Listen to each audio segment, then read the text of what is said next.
నమస్తే, welcome to BC news. నా పేరు మానస. ముందుగా ముఖ్యాంశాలు.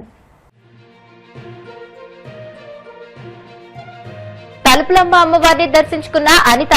ఆషాఢ మాసం సందర్భంగా సారి సమర్పించి అష్టోత్తర శతనామవళి పూజలో పాల్గొన్న హోంమంత్రి. ప్రాజెక్టుల సందర్శన యాత్రల పేరుతో వైసీపీ కొత్త నాటకాలు తెరలేపిందన్న ఎమ్మెల్యే కాలవ. 5 ఏళ్లలో సీమ ప్రాజెక్టుకు వైసీపీ ఖర్చు 2,000 కోట్లేనని ఆరోపణ. రాష్ట్రంలో ఆదివాసీ సంఘాలు చేపడుతున్న నిరసన ర్యాలీలు బంద్ కు వైసీపీ సంపూర్ణ మద్దతు ఉంటుంది. ఎమ్మెల్సీ కుంభా రవిబాబు ప్రకటన.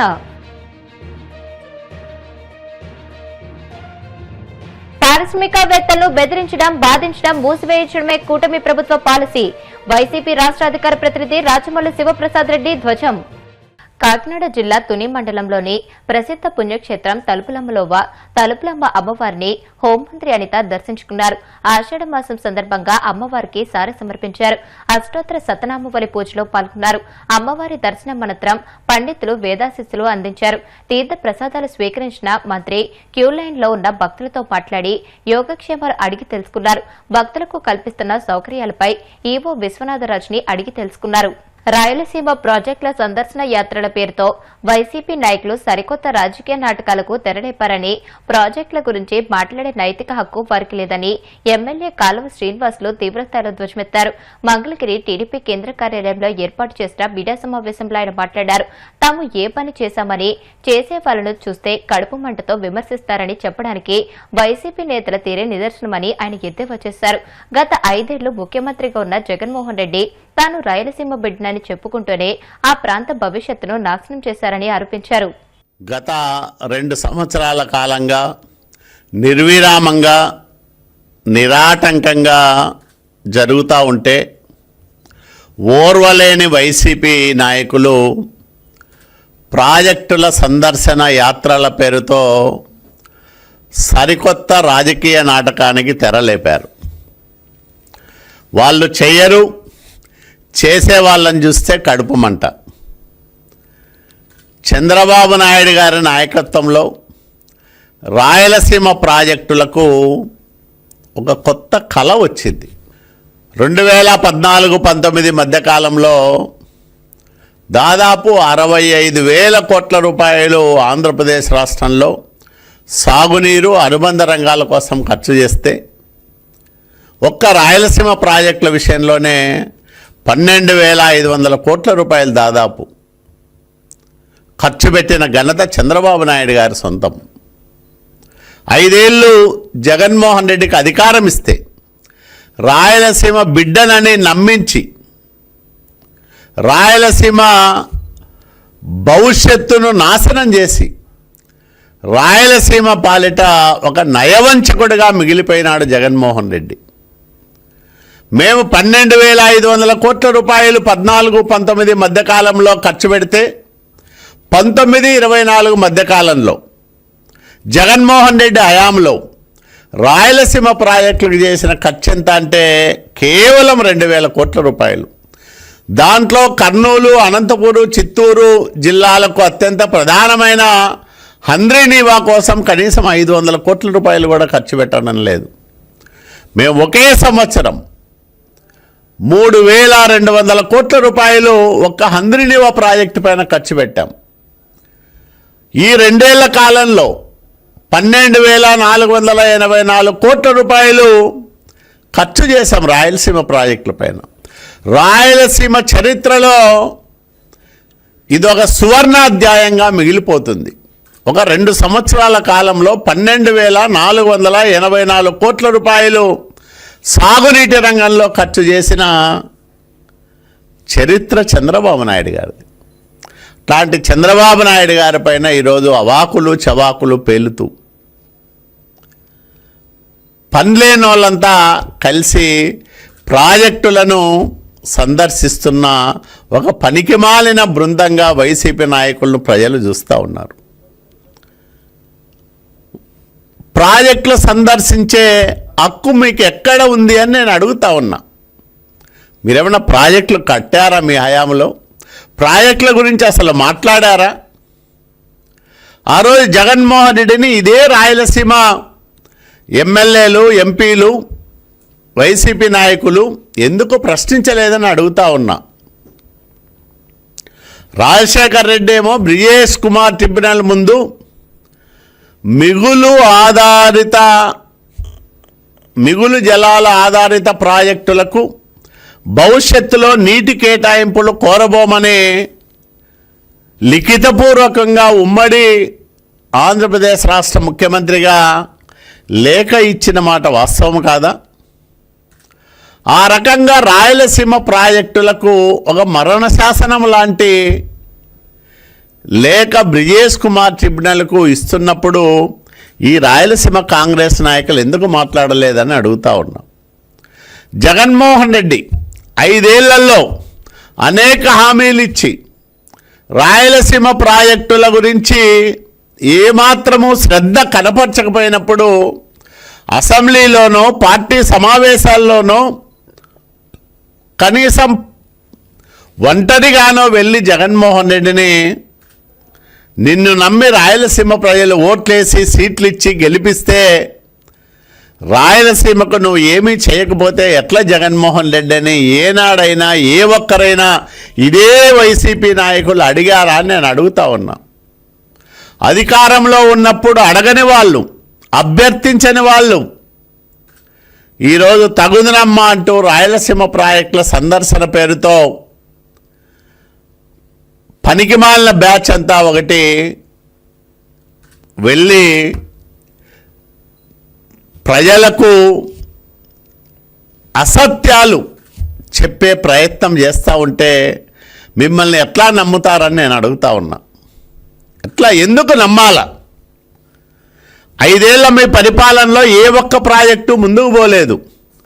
హంద్రీనివా కానీ, గాలేరు నగరి కానీ, వీటికి మీరు చేసిన ఖర్చు ఎంత?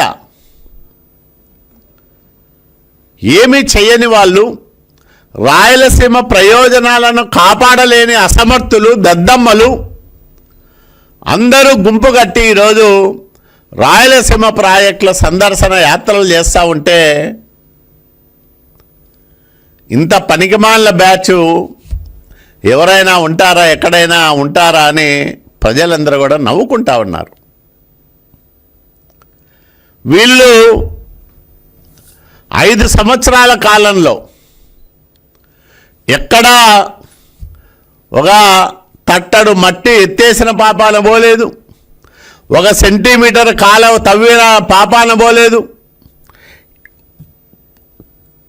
అవి చెయ్యకుండా 102 ప్రాజెక్టులకు ప్రీ క్లోజర్ కింద జీవోలు ఇచ్చి ప్రాజెక్టులు పూర్తి కాకముందే వాటిని శాశ్వతంగా నిలుపుదల చేసిన దుర్మార్గమైన ప్రభుత్వం జగన్మోహన్ రెడ్డి ప్రభుత్వం కాదా? జీవో నంబర్ 3కు శాశ్వత పరిష్కారం 170 చట్టం పరిరక్షణ కోసం రాష్ట్రంలోని ఆదివాసీ సంఘాలు చేపడుతున్న ఉద్యమాలకు వైసీపీ సంపూర్ణ మద్దతు ఉంటుందని ఎమ్మెల్సీ కుంభ రవిబాబు ప్రకటించారు.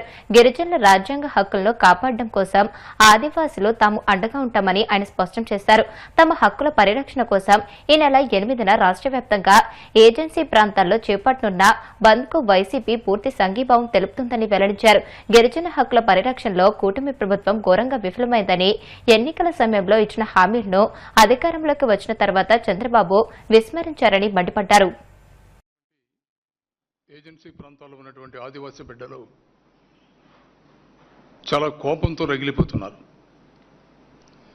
2024 ఎన్నికల సందర్భంలో చంద్రబాబు నాయుడు గారు ప్రతిపక్ష నాయకుడిగా అరకవేలి వచ్చి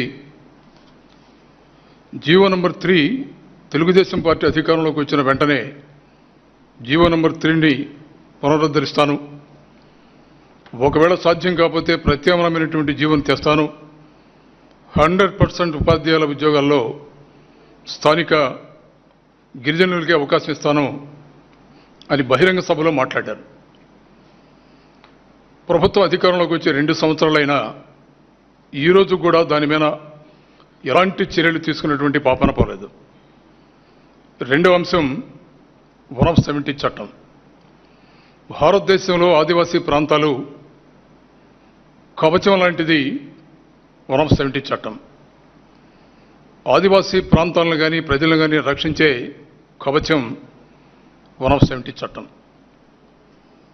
ఆ చట్టాన్ని నీరుగార్చాలనే ప్రయత్నం ఇవాళ ప్రభుత్వం చేస్తుంది. ఇవాళ చట్టాన్ని ఉల్లంఘించి కేబినెట్ రెజల్యూషన్ కూడా పాస్ చేసి అనేక సందర్భాల్లో చట్టాన్ని కూడా తొంగలో తొక్కినటువంటి సందర్భం చంద్రబాబు నాయుడు గారు చేశారు.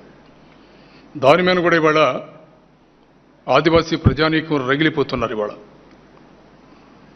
ఈ రెండు అంశాల మీద మాట్లాడాలని మీ ముందుకు వచ్చాను. జీవో నంబర్ 3కి పూర్వపరాలు 2 మాటల్లో చెప్పాలి. 1985 నవంబర్ 5వ తేదీన జీవో నంబర్ 275 ఆ రోజున ఉన్నటువంటి senior IAS officer S R Sankaran గారు ట్రైబల్ వెల్ఫేర్ సెక్రటరీగా ఆ జీవోను తీసుకురావడంలో ప్రధానమైనటువంటి భూమికను పోషించారనే విషయాన్ని ముందుగా మనం గుర్తించాలి.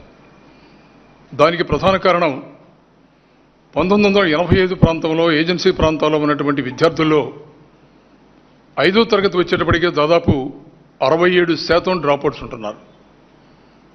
కొండల్లో కోనల్లో ఎత్తైనటువంటి కొండ శిఖరాల్లో ఉన్నటువంటి గ్రామాల్లో ఉన్నటువంటి ఆదివాసీ ప్రాంతాలలో అరకొరగా ఉన్నటువంటి సౌకర్యాలలో విద్యార్థులు సక్రమంగా పాఠశాలకు వెళ్ళలేనటువంటి పరిస్థితుల్లో డ్రాప్అవుట్స్ ఎక్కువగా ఉండేవి. ఆ రోజున అధ్యాపకులు కూడా అందుబాటులో లేకపోవడం వల్ల ఇదొక ప్రధానమైనటువంటి కారణమైంది. శంకరన్ గారు ఆ రోజు ఆలోచించారు, ఏం చేస్తే ఆదివాసీ ప్రాంతాల్లో ఉన్నటువంటి విద్యార్థుల్లో డ్రాప్అవుట్స్ గణనీయంగా తగ్గించగలం,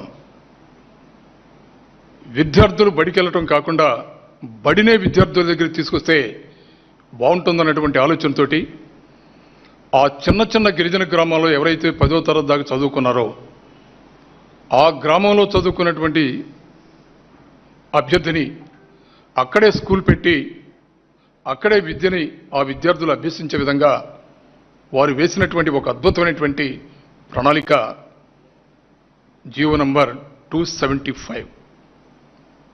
తర్వాత చాలా అద్భుతమైనటువంటి ఫలితాలని ఆ జీవో ఇచ్చింది. తర్వాత జరిగినటువంటి పరిణామ క్రమంలో అది రూపాంతరం చెంది 2000 సంవత్సరంలో జీవో నంబర్ 3గా ఆనాడు ఉన్నటువంటి ప్రభుత్వాలు దాన్ని తయారు చేశారు. దాని ప్రకారం ఏజెన్సీలో ఉన్నటువంటి ఉపాధ్యాయ ఉద్యోగాలన్నీ కూడా ఇప్పుడు కాసేపు ప్రకటనలు.